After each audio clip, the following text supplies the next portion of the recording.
Palavra da Verdade, a exposição bíblica com Hernandes Dias Lopes.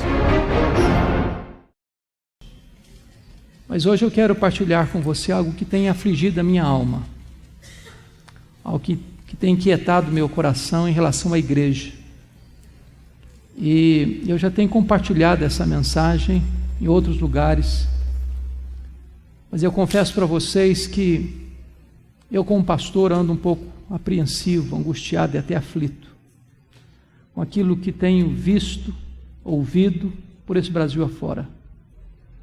Deus me tem dado o privilégio de em mais de 1000 igrejas, das mais diferentes matizes denominacionais, e parece-me que este diagnóstico está presente na vasta maioria das igrejas.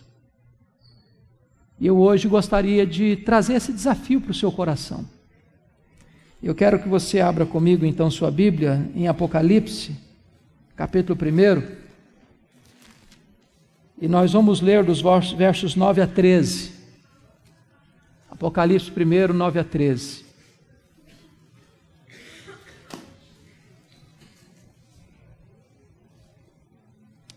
Está escrito: Eu, João, irmão vosso e companheiro na tribulação, no reino e na perseverança, em Jesus achei-me na ilha chamada Patmos por causa da palavra de Deus e do testemunho de Jesus.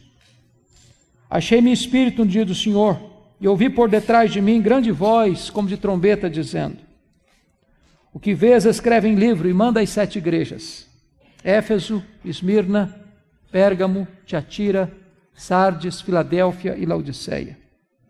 Voltei-me para ver quem falava comigo, e voltado vi 7 candeeiros de ouro, e no meio dos candeeiros um semelhante a filho de homem. Agora capítulo 3, por favor, versos 14 a 22. Ao anjo da igreja em Laodiceia escreve: Estas coisas diz o Amém, a testemunha fiel e verdadeira, o princípio da criação de Deus. Conheço as tuas obras, e nem és quente nem frio. Quem dera fosses frio ou quente. Assim, porque és morno e nem és quente nem frio, estou a ponto de vomitar-te da minha boca. Pois dizes: estou rico e abastado e não preciso de coisa nenhuma. E nem sabes que tu és infeliz, miserável, pobre, cego e nu. Aconselho-te que de mim compres ouro refinado pelo fogo, a fim de te enriqueceres, vestiduras brancas para te vestires, a fim de que não seja manifesta a vergonha da tua nudez, e colírio para ungir os teus olhos, a fim de que vejas. Pois eu repreendo e disciplina a quantos amo, sê, pois, zeloso, e arrepende-te.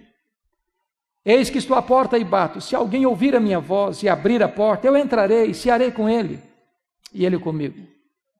Ao vencedor, dar-lhe-ei sentar-se comigo no meu trono, como eu venci, sentei com meu Pai no seu trono. Quem tem ouvidos, ouça o que o Espírito diz às igrejas. Amém. Meus irmãos, já corria o ano de 54 da era cristã, quando Nero assumiu o governo de Roma como imperador, aos 17 anos de idade. E desde que esse jovem imperador assumiu o governo de Roma, é que a preocupação de um período muito difícil surgiria na vida da igreja. Ele era um camarada louco, megalomaníaco, violento e devasso. Mandou matar sua própria mãe, outros membros da sua família. 10 anos depois que Nero estava governando Roma, exatamente no ano 64, precisamente no dia 17 de julho daquele ano, esse homem, diz os historiadores, incendiou a capital do império. Queria reconstruir a Roma mais bela. Subiu para o alto da torre de Mecenas, vestido de ator, tangendo a sua lira, assistindo de lá o espetáculo das chamas destruindo a cidade. Foram 7 noites e 6 dias de incêndio, de 17 de julho a 24 de julho de 64. Quando o incêndio acabou, a cidade estava devastada. Dos 14 bairros de Roma, 10 deles foram devastados. Os 4 bairros restantes, densamente povoados por judeus e cristãos, dão a Nero um álibi para botar a culpa do incêndio nos cristãos. E começa ali uma brutal, sangrenta e cruel perseguição. Os historiadores afirmam que faltou madeira na época para fazer cruz, tamanha quantidade de crentes que foram crucificados. Os crentes eram cobertos de piche, amarrados nos postes, queimados vivos para iluminar as ruas e as praças de Roma. Um verdadeiro massacre. 2 anos depois, ano 66, explode uma rebelião dos judeus em Israel, mormente em Cesareia Marítima, porque uma sinagoga judaica fora profanada e os zelotes, que nunca foram favoráveis ao governo de Roma em Israel, se rebelaram. Naquela época, Roma manda para lá o general Tito para tentar resolver aquele motim, aquela rebelião. 2 anos depois, ano 68, Nero está numa situação insustentável com o Senado romano. O Senado o depõe, ele entra em crise, tira sua própria vida e se mata. 2 anos depois, ano 70, a rebelião em Israel é incontrolável. O general Tito cerca Jerusalém, invade Jerusalém, destrói Jerusalém, queima o templo de Jerusalém, passa o fio da espada a milhares de judeus e cristãos e promove o que nós chamamos de a maior diáspora, a maior dispersão dos judeus de todos os tempos, desde o ano 70 até 14 de maio de 1948, quando Israel retorna ao seu território. Nesse mesmo ano, o imperador Vespasiano inaugura em Roma o Coliseu. E numa festa de 100 dias de inauguração, mais de 10 mil cristãos foram mortos com requintes de crueldade. Eles eram enrolados em peles de animais, jogados nas arenas para os cães morderem, para os touros pisarem, para os leões esfaimados da Líbia devorarem. Um verdadeiro banho de sangue. Ano de número 86 da era cristã. Assume o governo de Roma Domiciano, chamado de Segundo Nero, pela crueldade com que perseguiu a igreja. O primeiro imperador a arrogar para si o título de Senhor e Deus, pois foi este imperador que deportou o apóstolo João, então pastor da igreja de Éfeso, capital da Ásia Menor, para a ilha do Mar Egeu, a ilha de Patmos. E vale ressaltar que a essas alturas o único representante do colégio apostólico vivo era João. Todos os demais apóstolos estavam mortos pelo viés do martírio. Certamente o propósito de Domiciano era calar a voz do último apóstolo do Senhor Jesus Cristo, fechando-lhe todas as portas na terra, isolando-o nessa ilha vulcânica. Mas quando todas as portas se fecharam para João na terra, Deus abriu-lhe uma porta no céu e disse: sobe para aqui e eu te mostrarei não as coisas que talvez aconteçam, não as coisas que podem acontecer, eu te mostrarei as coisas que devem acontecer. Até nas horas mais sombrias, amargas, adversas, Deus está no trono. As rédeas da igreja estão nas suas poderosas mãos. Deus nunca perdeu o controle. Aquele dia era um dia de domingo. Era o dia do Senhor. Quando João escuta atrás dele uma voz como de trombeta dizendo: que vês, escreve em livro e manda às 7 igrejas: Éfeso, Esmirna, Pérgamo, Tiatira, Sardes, Filadélfia e Laodiceia. Diz que quando João se voltou para ver quem falava com ele, ele não viu quem falava com ele. Ele viu 7 candeeiros de ouro. Ele viu as 7 igrejas. E no meio das igrejas, um semelhante a filho de homem. O mundo só pode ver Jesus na igreja e através da igreja. Mas o Cristo que João vê não é mais o Cristo angustiado, com angústia mortal, chorando,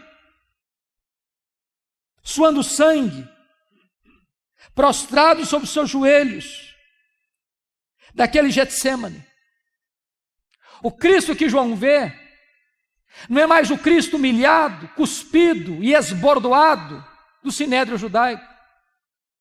O Cristo que João vê não é o Cristo humilhado, vilipendiado do pretório romano.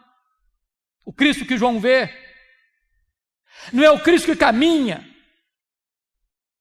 carregando uma cruz pesada debaixo dos apupos e vaias de uma multidão ensandecida, tresloucada, sangue sedenta. O Cristo que João vê não é o Cristo suspenso entre a terra e os céus, pregado naquela cruz. O Cristo que João vê é o Cristo da glória, é o Cristo vencedor, é o Cristo onipotente. Diz o texto que seus cabelos não estavam mais cheios de sangue e poeira, mas eram brancos como a neve, como a lã.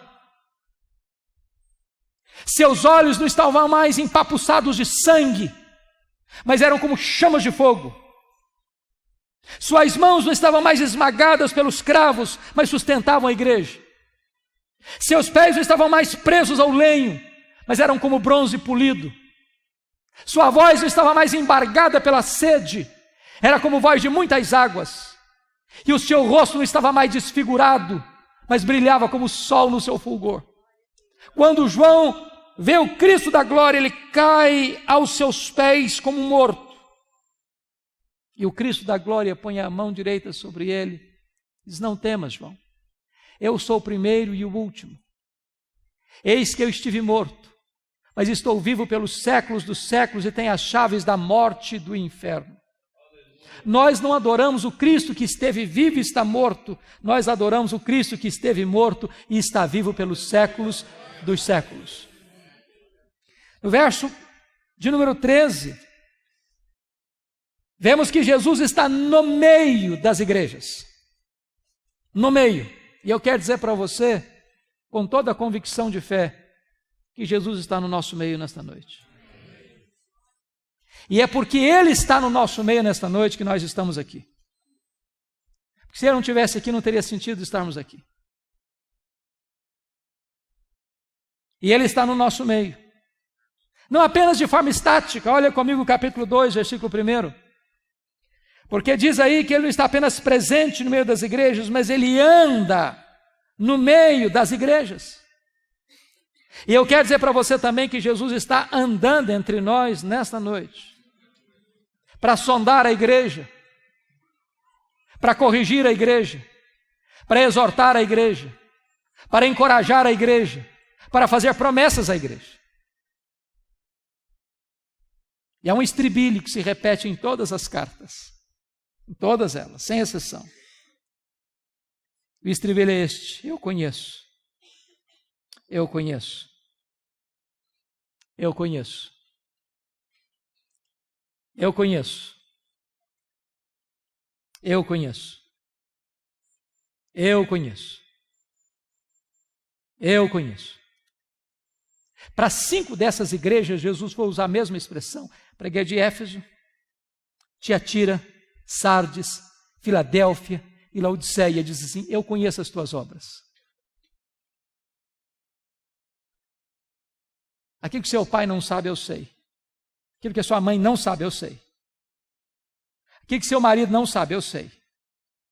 Aquilo que a sua mulher não sabe, eu sei. Aquilo que o seu pastor não sabe, eu sei. Ninguém pode esconder nada daquele cujos olhos são como chama de fogo. Ele conhece a nossa vida. Mas para a igreja de Esmirna, a mais pobre igreja da Ásia, Jesus usa uma outra expressão e diz assim: eu conheço a tua tribulação e a tua pobreza, mas tu és rico. Me conforta isso, porque há momentos que eu estou muito aflito, angustiado, e Jesus está me dizendo: eu conheço o que você está passando, eu conheço a sua dor, eu conheço os seus dramas, eu conheço as suas lágrimas, eu sei aquelas noites indormidas, aquelas madrugadas insones, aquelas horas de pavor e horror da sua alma. Eu sei o que você está passando, a sua dor está presente ante mim. E Jesus me choca com o seu diagnóstico, porque você e eu temos uma ideia de que seja uma igreja rica. O que é uma igreja rica para nós? Uma igreja que tem muitos membros? É uma igreja que tem um templo suntuoso? É uma igreja que tem um orçamento robusto? É uma igreja que tem muita gente influente na sociedade? O que é uma igreja rica? Para a mais pobre igreja da Ásia, Jesus Cristo diz assim: eu conheço a tua pobreza, mas tu és rico. Pobre na terra, rico no céu. Pobre financeiramente, rico espiritualmente. Rico diante dos homens, pobre diante de Deus. Esse era o diagnóstico de outra igreja, a igreja de Laodiceia. Aquela igreja tinha a melhor autoestima da Ásia. Aquela igreja se olhava no espelho e dava nota máxima para si mesma. Aquela igreja batia palma para ela mesma. Aquela igreja formava um grande coral e cantava o hino "Quão grande és tu" diante do espelho. Aquela igreja dizia: eu sou rica, abastada, não preciso de nada. E Jesus Cristo olha e faz um outro diagnóstico: não, tu és infeliz, miserável, pobre, cego e nu. O que é importante não é ser rico diante dos homens, é ser rico diante de Deus. Agora Jesus olha para a igreja de Pérgamo e vai fazer uma outra avaliação, outro diagnóstico, e diz assim: eu conheço o lugar onde tu habitas, onde está o trono de Satanás. Eu não sei exatamente por que Jesus Cristo disse isso sobre Pérgamo. Eu só sei que Pérgamo era a segunda maior cidade da Ásia Menor. Só perdia para a capital, que era Éfeso. Mas duas coisas me levam a crer que Jesus estava dizendo o seguinte: primeiro, quando se concorria na Ásia Menor qual cidade construiria o primeiro templo de adoração ao imperador romano, Pérgamo ganhou a concorrência de Éfeso. E Pérgamo construiu o primeiro templo de adoração ao imperador como uma divindade. Talvez o que Jesus esteja nos dizendo é o seguinte: qualquer lugar onde um homem é colocado no pedestal, qualquer lugar onde um homem é venerado, qualquer lugar onde um homem é aplaudido como uma divindade, aí está o trono de Satanás, porque o humanismo idolátrico é satânico. Deus não divide a sua glória com ninguém. Na igreja de Deus não tem espaço para projeção humana. Acabamos de ouvir nesta noite uma das mais brilhantes exposições acerca do que significa ser servo. E aquele a quem chamamos de Senhor diz: eu sou servo e eu vos dei o exemplo.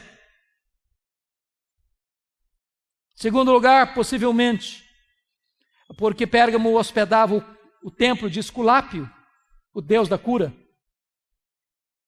E o símbolo deste deus da cura, deste ídolo, que era adorado na Ásia Menor como deus da cura, era uma serpente. E é por isso que até hoje, quando você vai ao seu médico, você vai ver bordado no jaleco branco do seu médico uma serpente. Isso vem de Pérgamo, isso vem de Esculápio, isso vem do deus da cura. Talvez o que Jesus esteja nos dizendo é que qualquer adoração a um ídolo criado, forjado pela mente humana, aí está o trono de Satanás. Porque embora o ídolo seja nada, gesso, madeira, prata, bronze, ouro, ele tem boca, mas não fala. Ele tem pés, mas não anda. Ele tem mãos, mas não apalpa. Ele tem garganta, mas não sai som da sua voz. Embora o ídolo é nada, Paulo diz que o que está por trás dos ídolos são os demônios. O que está inspirando a idolatria é o próprio Satanás. Mas curiosamente, onde Satanás tem um trono, aí Deus planta uma igreja, para que o nome de Cristo seja adorado e seja servido. Jesus está andando no meio das suas igrejas, e Ele está andando no nosso meio nessa noite. E na medida que Ele anda no meio das igrejas, Ele vai fazendo uma avaliação, fazendo elogios a umas, censuras a outras. Há duas igrejas, Jesus Cristo não faz nenhuma censura, só elogio. Quais igrejas? Esmirna e Filadélfia. Esmirna era mais pobre, Filadélfia era mais fraca. Jesus Cristo diz: eu conheço as tuas obras, tu tens pouca força, mas eu coloquei diante de ti uma porta aberta, e a porta que eu abro ninguém fecha, e a porta que eu fecho ninguém abre. Para 4 igrejas, Jesus Cristo faz elogios e faz censuras. Para Éfeso ele elogia. Elogia aquela igreja pelo seu zelo à palavra, à verdade, à sã doutrina. Os falsos mestres queriam invadir a igreja. E o apóstolo Paulo havia alertado a igreja sobre isso. E os falsos mestres queriam entrar, os falsos apóstolos queriam entrar, e aquela igreja se manteve firme, resistindo, seu zelo pela verdade. Isso nos ensina uma gloriosa mensagem hoje, porque há muitas igrejas hoje que, no afã de se tornarem populares, de arrebanharem pessoas, mudam a mensagem, substituem o evangelho por um substituto barato do evangelho, pregam um outro evangelho, pregam uma mensagem mais palatável, mais ao gosto do freguês.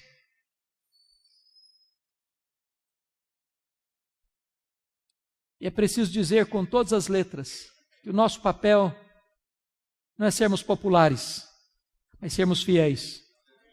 Nós não temos o direito de mudar a mensagem para agradar as pessoas.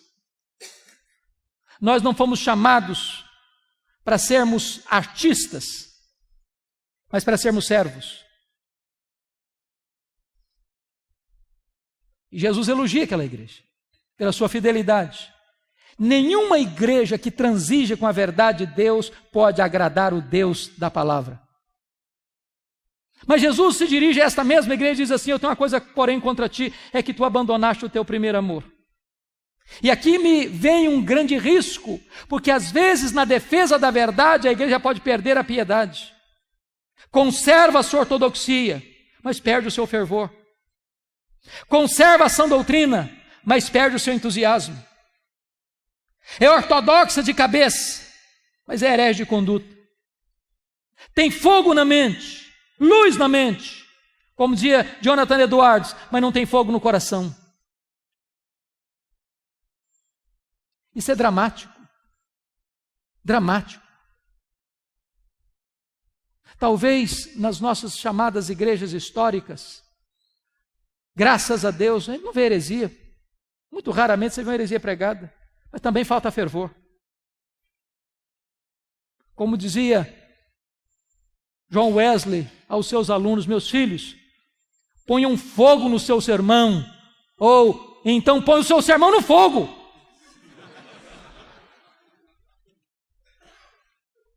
Falta fervor, queridos. Falta fervor. Jesus Cristo elogia a igreja de Tiatira, porque aquela igreja agora, quando escreve, tem mais fé, mais obras e mais amor do que lá atrás. Mas Jesus diz assim: eu tenho uma coisa contra ti, é que tu permites que esta falsa profetisa Jezabel induza o meu povo à prostituição. Agora preste bem atenção uma coisa: Éfeso tinha doutrina, mas não tinha amor. Tiatira tinha amor, mas não tinha doutrina. Nós poderíamos ser a igreja mais acolhedora da cidade. Nós poderíamos ser a igreja onde o culto fosse a coisa mais gostosa de participar da cidade. Nós poderíamos ter uma congregação plena de comunhão, de koinonia. Mas se nos falta a sã doutrina, essa igreja também não agrada a Jesus. Nós não podemos separar o que Deus uniu: teologia e ética, doutrina e vida, credo e conduta, teologia e piedade. Jesus elogia a igreja de Pérgamo. Os líderes da igreja de Pérgamo, sobretudo o seu líder principal, Antipas, foi martirizado na igreja. E diz os historiadores que dentro de um boi de bronze carbonizado. Está escrito aí no seu texto sobre o martírio de Antipas. Mas nessa mesma igreja, onde tem crente morrendo pela sua fé, tem gente flertando com o pecado, seguindo as doutrinas de Balaão, vivendo uma vida completamente compactuada com o pecado e muito amigável com o mundo. Isso me deixa perplexo. Porque numa mesma igreja, que escuta o mesmo pastor, que participa do mesmo conjunto, que canta no mesmo coral, que se reúne à mesa para participar da mesma ceia do Senhor, tem crentes cheios do Espírito Santo e tem gente vivendo em pecado.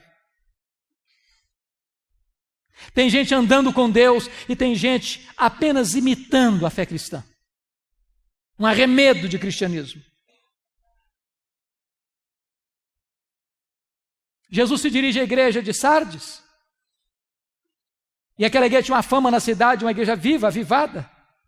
Talvez o culto daquela igreja impressionasse tanta gente. Tem muita gente que pensa que espiritualidade é sinônimo de emoção. Se tiver calafrio na espinha, é espiritual.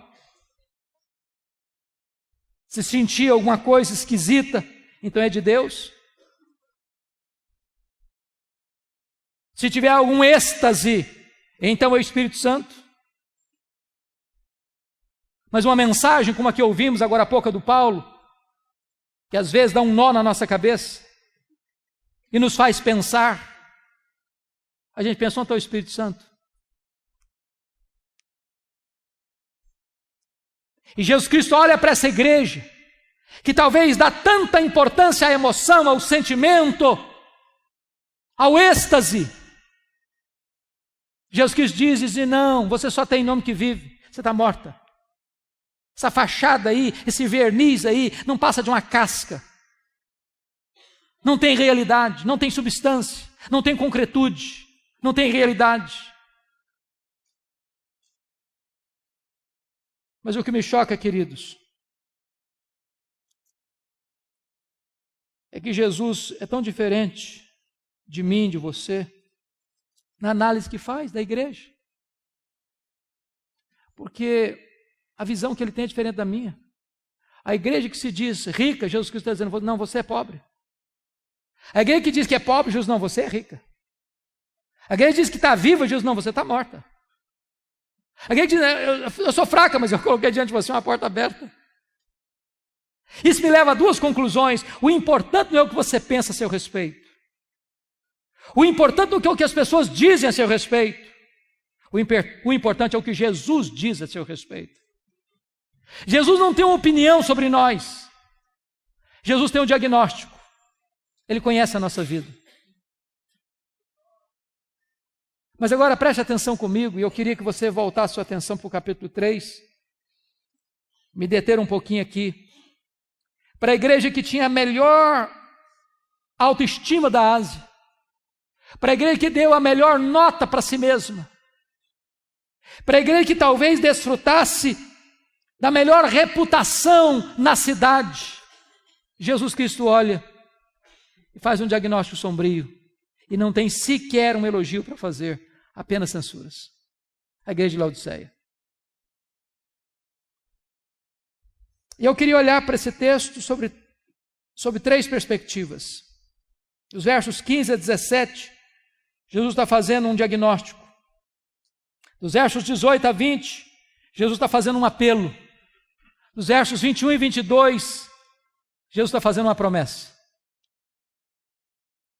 E eu não sei se você já parou para perguntar por que Jesus usou as figuras que usou aqui nesse texto. Frio, quente, morno, ouro puro, vestes brancas, colírio. Será que foi casualmente? Fortuitamente? Absolutamente não. Jesus era fiel e Jesus era relevante. Jesus conhecia o texto, Jesus conhecia o contexto. Jesus conhecia a palavra e Jesus conhecia o povo. Jesus conhecia o evangelho e Jesus conhecia a cultura. Jesus conhecia a geografia, Jesus conhecia o contexto em que aquela igreja estava e pegou todas estas coisas e tornou as ferramentas úteis para a comunicação eficaz do evangelho.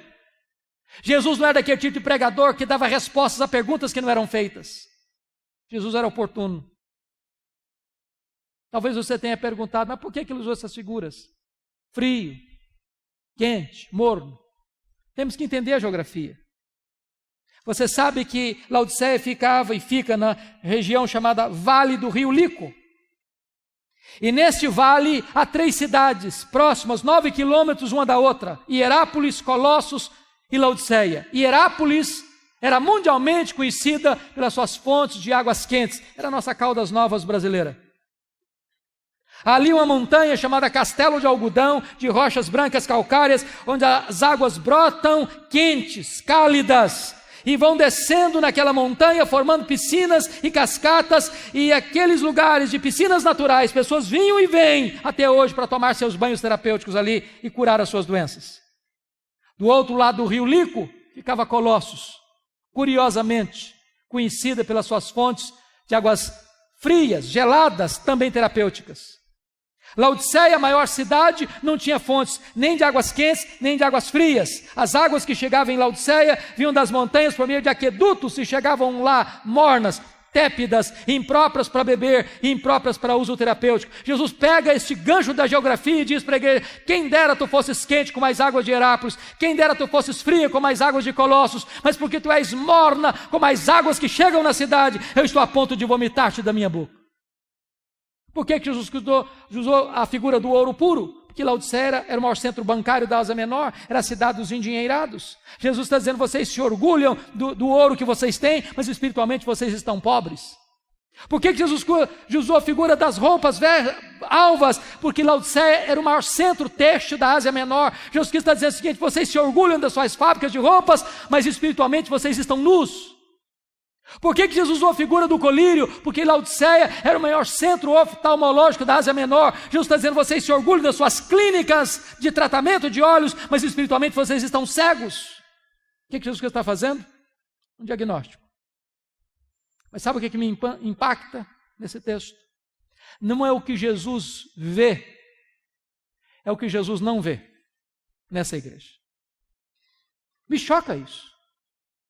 Porque a igreja que mais recebeu censura de Jesus e nenhum elogio, não recebe de Jesus nenhuma censura por problemas teológicos, doutrinários. Não tem falsos apóstolos lá, não tem falsos mestres lá, não tem Jezabel lá, não tem doutrina de Balaão lá, não tem os nicolaítas lá, não tem os falsos apóstolos lá. Aquela igreja não está sendo atacada por heresias nem por falsos mestres. Diríamos hoje que Laodiceia seria uma igreja ortodoxa. E uma igreja ortodoxa está recebendo de Jesus a mais severa censura. Eu estou a ponto de vomitar da minha boca. Leia as cartas e vocês ficarão chocados. Não há nenhuma censura de Jesus de problemas morais na igreja de Laodiceia. Havia problema moral na igreja de Pérgamo, havia problema moral na igreja de Tiatira, havia problema moral na igreja de Sardes. Nessa igreja não há nenhuma denúncia de escândalos, de pecados.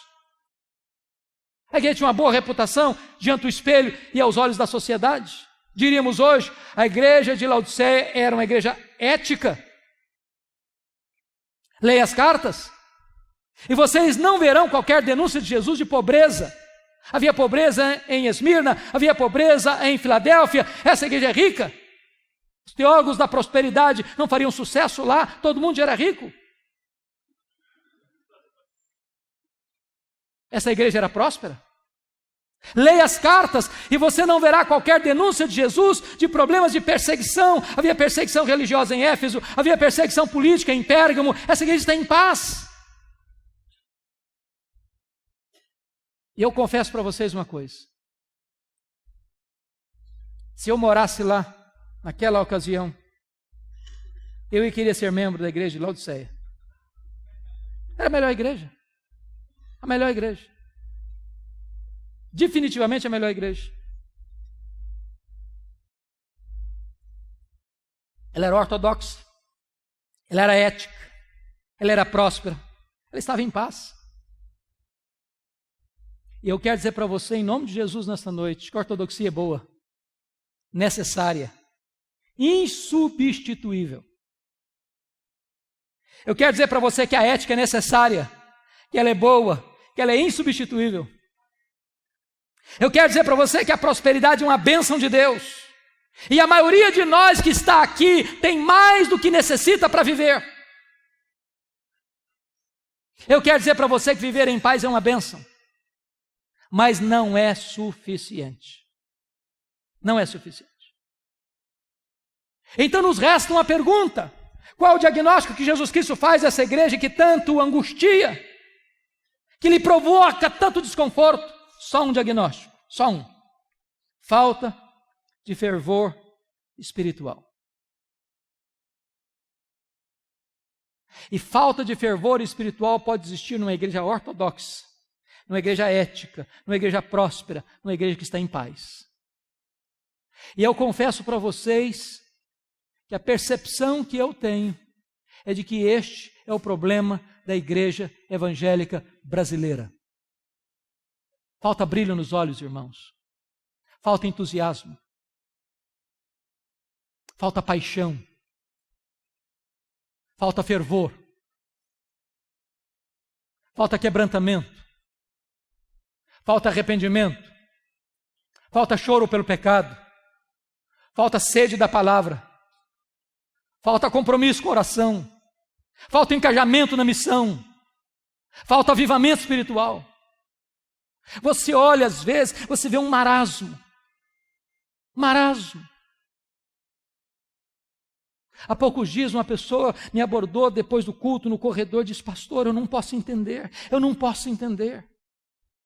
Um culto onde a palavra foi tão forte, tão poderosa, tanto quebrantamento, quando você vai para o pátio da igreja, o papo é outro, é como é que ficou o resultado do jogo, e etc, não tem mais nada com Deus, aquilo não mexeu com a vida, aquilo não tocou o coração, aquilo não transformou coisa nenhuma.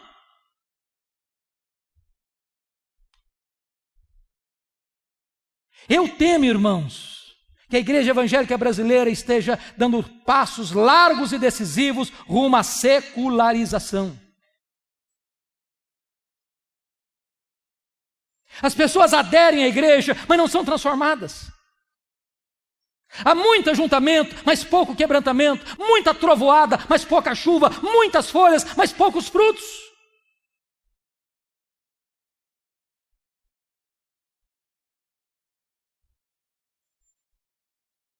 O índice de divórcio hoje dentro da igreja é quase o mesmo fora da igreja. O índice de rapaz e moça que vai para a cama na época do namoro é quase o mesmo dentro da igreja que fora da igreja. A igreja evangélica brasileira está sendo mais conhecida pelos seus escândalos do que pelo seu exemplo.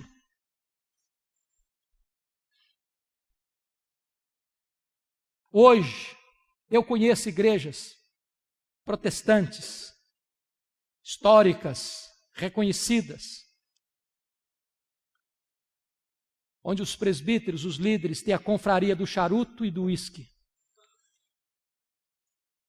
Eu conheço igreja onde a juventude sai de uma reunião de oração e vai para a balada, até de madrugada.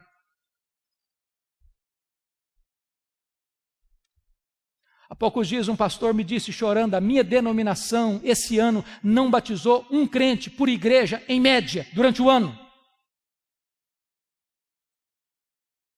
Estive pregando em São Paulo há poucos dias e um pastor me disse que no seu presbitério a média de pessoas recebidas naquele ano foi um membro por igreja no ano. Há 15 dias estava pregando lá em Pinheiros e uma pessoa se aproximou de mim e disse: pastor, eu pertenço a um presbitério, o reduto do conservadorismo em São Paulo, e o nosso presbitério demorou 23 anos para plantar uma igreja. E nós temos boas desculpas teológicas para isso.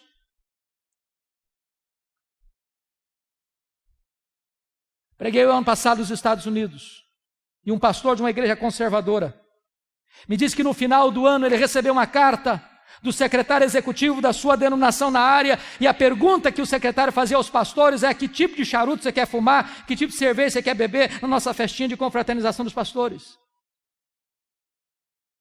Há 15 dias estive pregando num congresso em Nova York, e o pastor que me levava para uma Assembleia de Deus para pregar à noite me disse: pastor Hernandes, no meu bairro aqui onde está a nossa igreja, 11 templos estão sendo vendidos porque o povo já não vem mais para a igreja.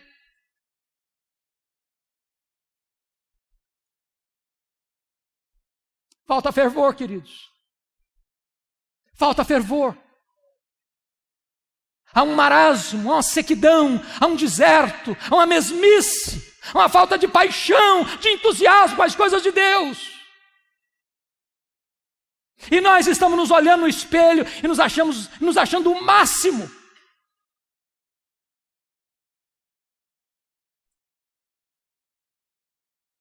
Quer ver uma coisa que me entristece hoje profundamente, me envergonha até como pastor? As nossas festas de casamento.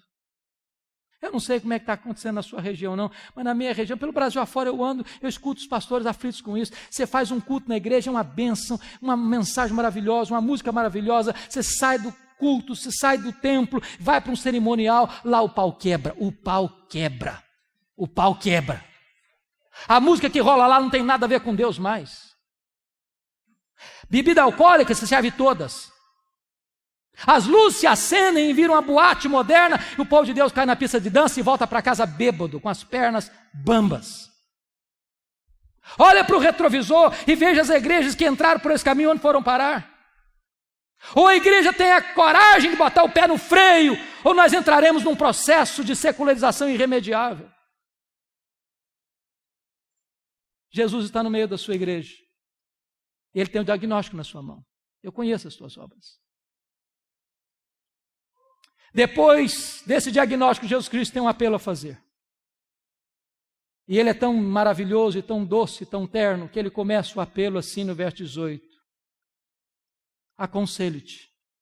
Eu podia mandar, mas dá conselho. Aconselho-te, que tu compres de mim ouro refinado pelo fogo para te enriqueceres. Vestiduras brancas para te vestires, a fim de que não seja manifesta a vergonha da tua nudez, e colírio para ungir os teus olhos, a fim de que vejas. E Jesus está nos dando a pista aqui. Aconselho-te que tu compres de mim. Que tu compres de mim. Que tu compres de mim. Porque eu conheço e você também muitos pastores, muitos líderes, muitas igrejas e até denominações que se perderam na busca do fervor. E entraram por caminhos estranhos, de falsas doutrinas, de experiências perigosas. E se desencaminharam. E Jesus está nos dizendo o seguinte: o único que pode restaurar o fervor no nosso coração é o próprio Senhor Jesus. Nós não temos que correr atrás das últimas novidades do mercado da fé, nós temos que nos voltar para Jesus, é Ele quem aquece o coração. Quando aqueles discípulos de Emaús tiveram um encontro com Jesus e os seus olhos foram abertos, o coração aqueceu. Porque quando os olhos se abrem e o coração aquece, também os pés se apressam. E quando os olhos se abrem e o coração aquece e os pés se apressam, os lábios se abrem para dizer que Jesus reina, que Ele está vivo e que Ele é o Senhor, a razão da nossa vida.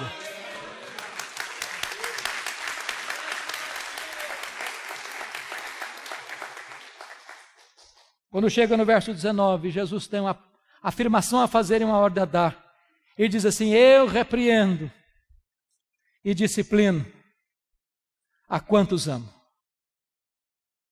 E tem hora, queridos, que pregar sobre esse texto constrange profundamente.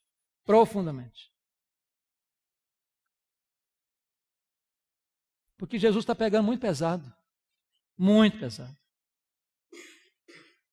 Essa mensagem não é politicamente correta. Ela não é popular. Não é aquele tipo de mensagem que o pregador recebe um tapinha nas costas na porta da igreja. Mas sabe por que Jesus está pegando pesado comigo, com você? Porque Ele está dizendo o seguinte: eu não desisto de você. Eu não abro mão da sua vida.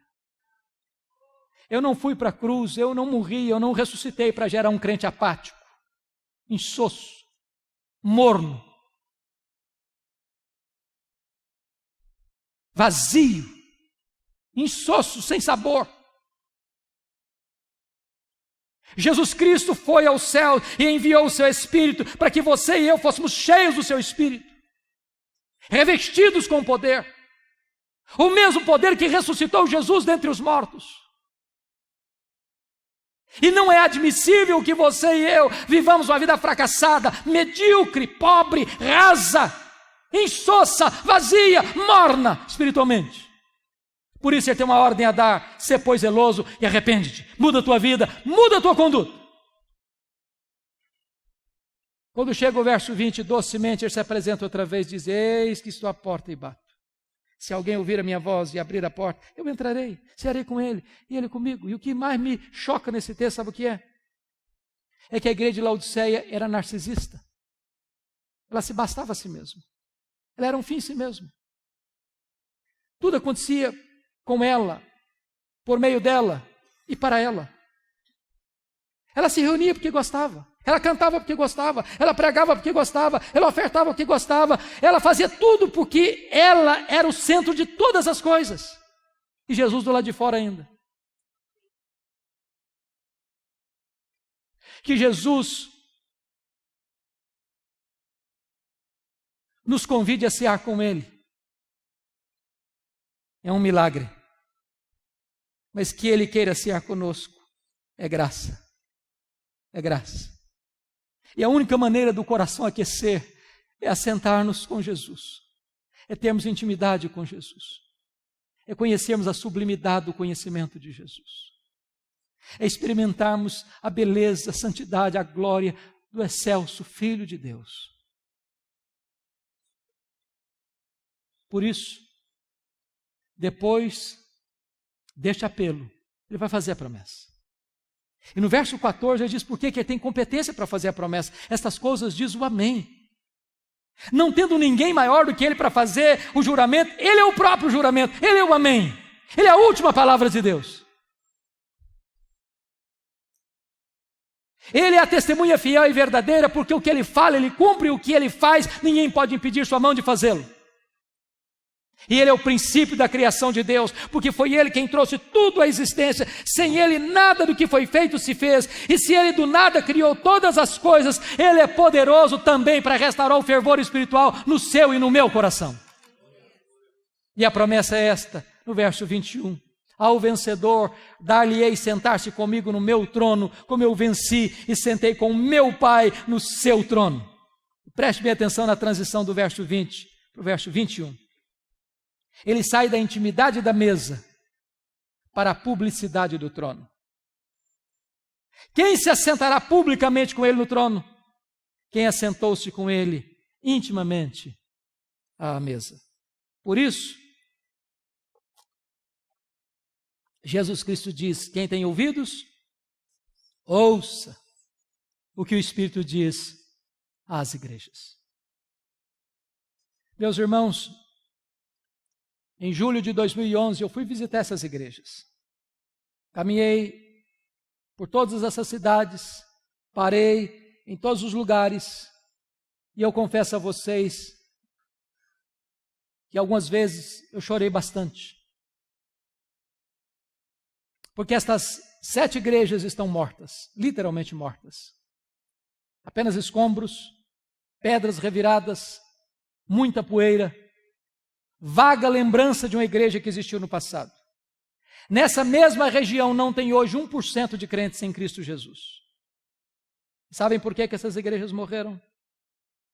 Porque elas não ouviram o que o Espírito Santo disse a elas.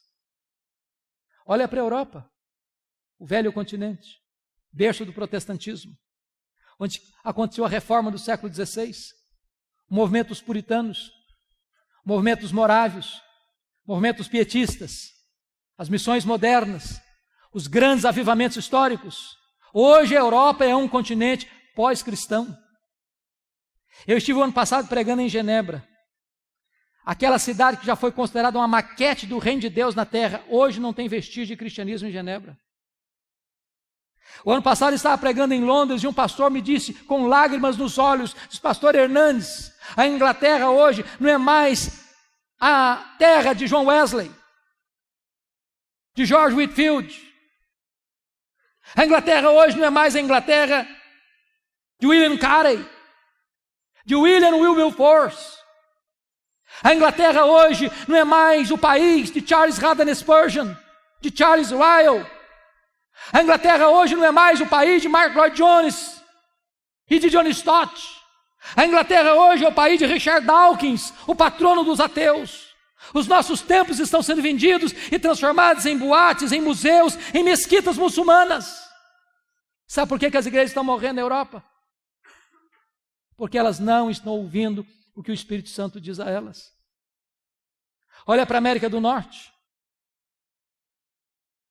onde você tem tantas chamadas dead churches, igrejas mortas, templos enormes, vazios, denominações inteiras capituladas, rendidas ao liberalismo, e os seminários que formaram teólogos, pastores, missionários que abençoaram o mundo, hoje estão gerando morte. Denominações inteiras perdendo centenas, milhares de membros todos os anos, todos os anos, todos os anos. Denominações que, não obstante, preservem a ortodoxia, estão minguando. Você entra na igreja e vê algumas cabecinhas brancas, mas a juventude já foi embora da igreja. Porque, embora conserve a ortodoxia, perderam o fervor. Como disse para vocês, apenas num bairro de Nova York, 11 templos vendidos, porque não tem mais gente para frequentar. Sabe por que as igrejas estão morrendo na América do Norte? Porque elas não estão ouvindo o que o Espírito Santo diz a elas. Olha para o Brasil, queridos. Olha para o Brasil, onde você já tem denominações capituladas ao liberalismo, perdendo membros ano após ano, minguando, paradas, estagnadas.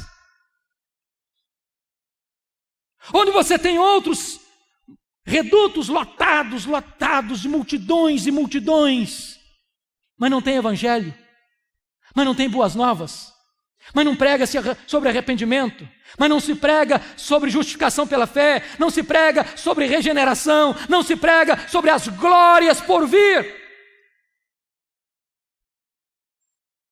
Olha para as denominações, que embora algumas conservem a ortodoxia, mas perderam o fervor, perderam o entusiasmo. Meus irmãos, a cada 3 gerações uma igreja pode correr o risco de entrar num processo de secularização. Aquela geração que nasceu lá no Egito, morreu no deserto. Aquela segunda geração que nasceu no deserto, entrou na terra prometida. Mas aquela geração que nasceu na terra prometida, a terceira geração, já não conhecia Deus mais. Talvez os nossos avós foram mais crentes que os nossos pais. Talvez os nossos pais foram ou são mais crentes do que nós. Talvez nós estamos sendo mais crentes que os nossos filhos. Se Deus não tiver misericórdia, os nossos netos podem herdar uma igreja fria, apática, secularizada.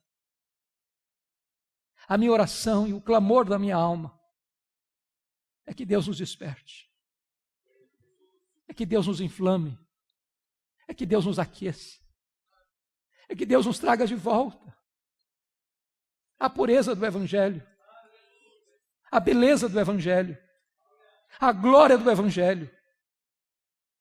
Que nós não nos contentemos apenas em defendermos a ortodoxia, mas que nós tenhamos o coração cheio de fogo. Que a igreja se prostre para buscar a Deus, experimentar um poderoso reavivamento espiritual. Para que a igreja, ainda que pareça hoje, em alguns lugares, como um vale de ossos secos, Deus possa soprar com o seu espírito, tirar as cinzas, acender as brasas e levantar um fogo santo. Que Deus tenha misericórdia de nós. Que Deus restaure a nossa sorte. Amém. Vamos orar juntos, queridos.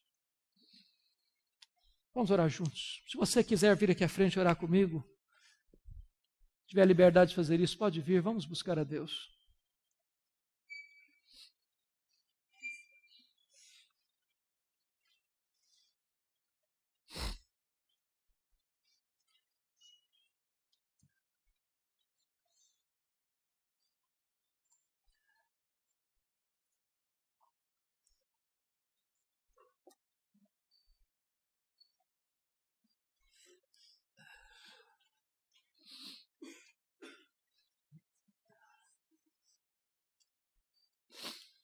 Ó Deus bendito, Deus de toda graça,